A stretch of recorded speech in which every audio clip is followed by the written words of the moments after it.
Human rights advocates are condemning the transfer of some 2,000 suspected gang members to a newly opened mega prison as part of an ongoing crackdown by President Nayib Bukele.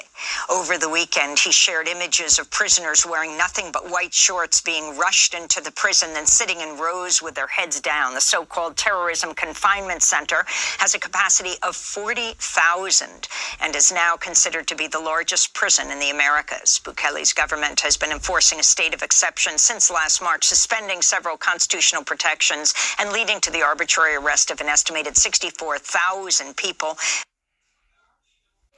All praises and glory to Yahweh Ba'asham Yahushai Ba'asham Ha-Rakah Kodash. Double honors to our apostles and elders, which rule great millstone well, and shalom to the hopeful elect of the nation of Israel. May you endure into the end. Shalom wa abab babal.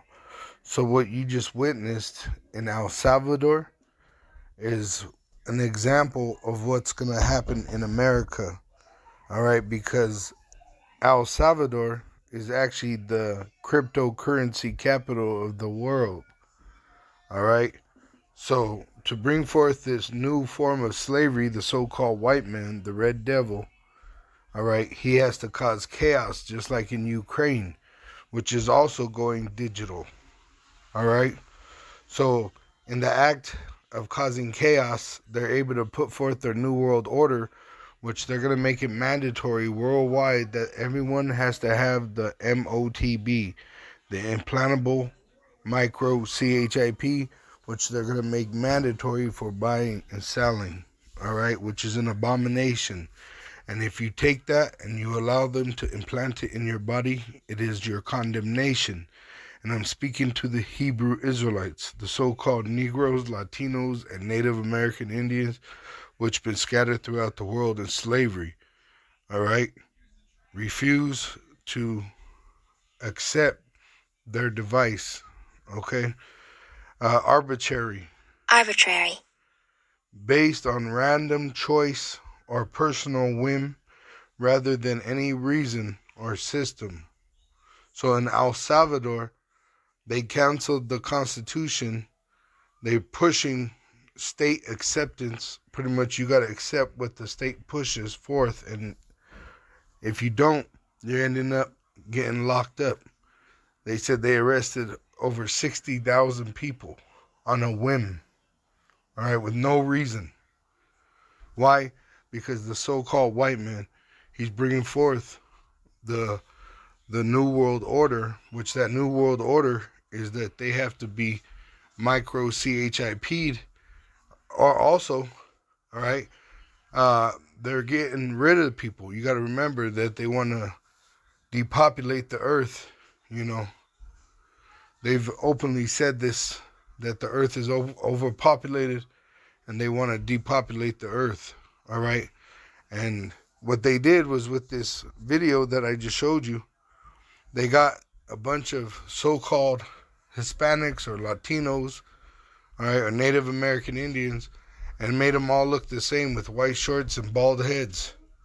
And now you're seeing all kinds of propaganda about there being a gang lockdown, but they're not telling you that they're bringing forth a new form of slavery on society, which this is going to come to America.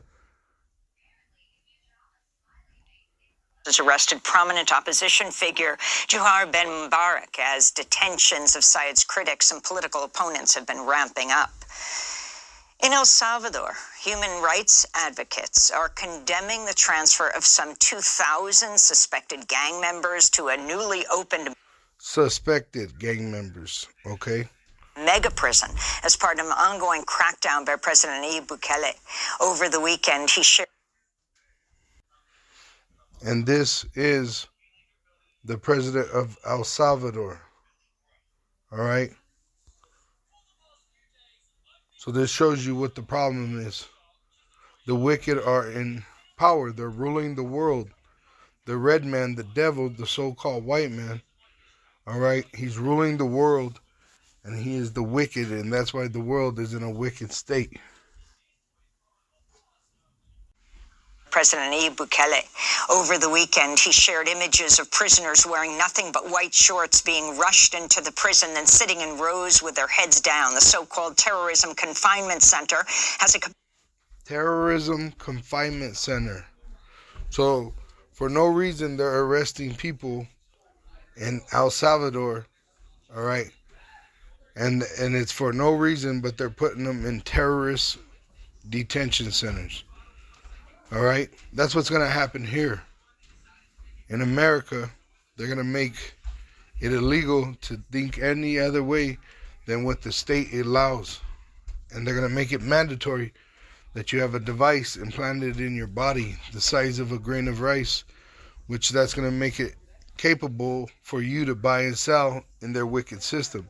But it tells you, according to the prophecy in the Holy Scriptures, Revelation 14, that you'll burn in the lake of fire with that device, which is America being nuked after these things take place. And also that you would actually destroy your body by taking that device, and you would have no peace until that time you perish in that lake of fire. You die after that.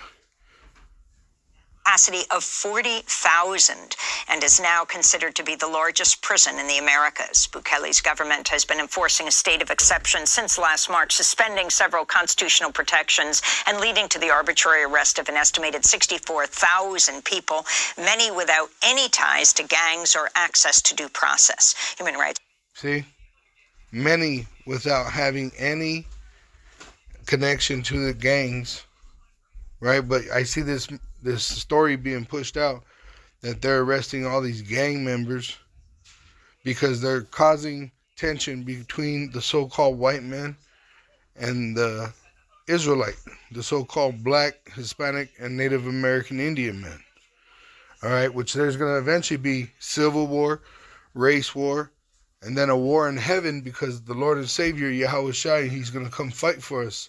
He's going to save us from our oppressor, which is the so-called white man, the red devil the Bible speaks of.